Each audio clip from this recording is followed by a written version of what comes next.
Bienvenue dans notre maison écolo qu'on va vous faire visiter.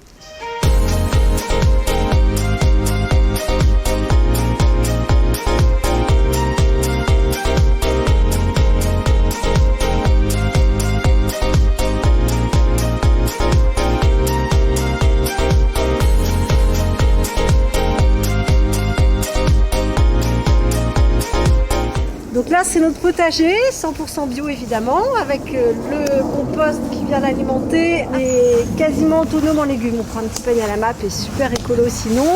On a là le bois coupé par notre grand Xavier qui chauffe tout notre poêle à bois, c'est du bois du coin. Et on a les toilettes sèches pour alimenter notre compost aussi. Et là, c'est la cuisine. Alors, ici, on mange beaucoup végétarien, enfin on est flexitarien, ça veut dire qu'on mange beaucoup de céréales et de légumes, avec entre autres les légumes des potagers. Pour les céréales, on a plein de bocaux à vrac parce qu'on achète 100% en vrac, on essaie d'avoir très peu d'emballage. Comme on fonctionne pratiquement qu'à l'eau de pluie, on a un robinet séparé pour juste un petit coin eau de ville et tout le reste c'est de l'eau de pluie.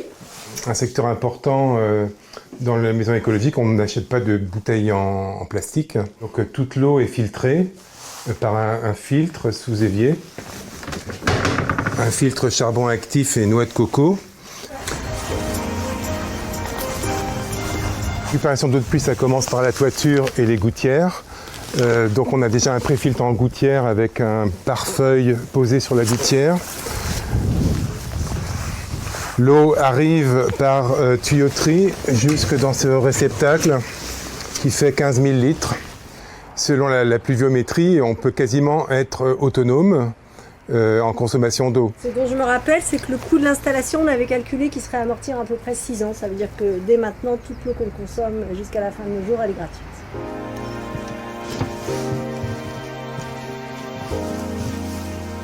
Là, on arrive dans le local technique.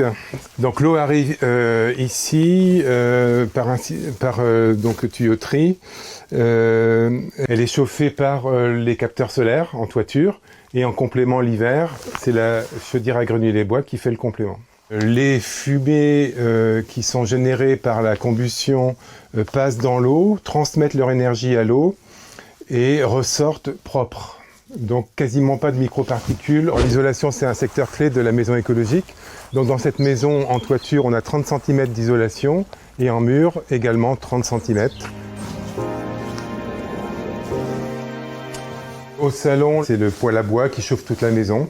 Après, dans le salon, et comme dans toute la maison, on a beaucoup de meubles en bois ou en récup, des meubles qu'on fait durer le plus longtemps possible et qu'on recycle et qu'on repeint pour, voilà, je sais pas depuis combien d'années on n'a pas acheté un meuble, mais vraiment depuis très longtemps.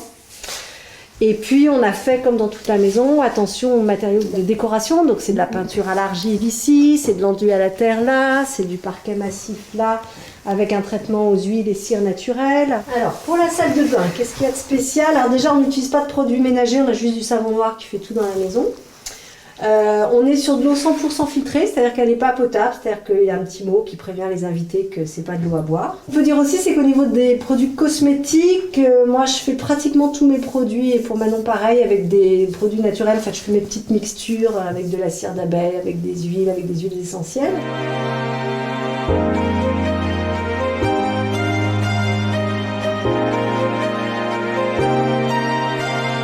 Au fil des années, on récolte les fruits de ce qu'on a semé. C'est-à-dire que maintenant, on a un potager qui nous nourrit, on a une cuve d'eau de pluie qui nous donne de l'eau, on a des panneaux solaires qui nous fournissent l'eau, on a des locataires qui sont heureux d'habiter avec nous sur ce terrain et qui nous rendent un loyer. Donc c'est une spirale vertueuse qu'on a amorcée au prix de certains, entre guillemets, sacrifices.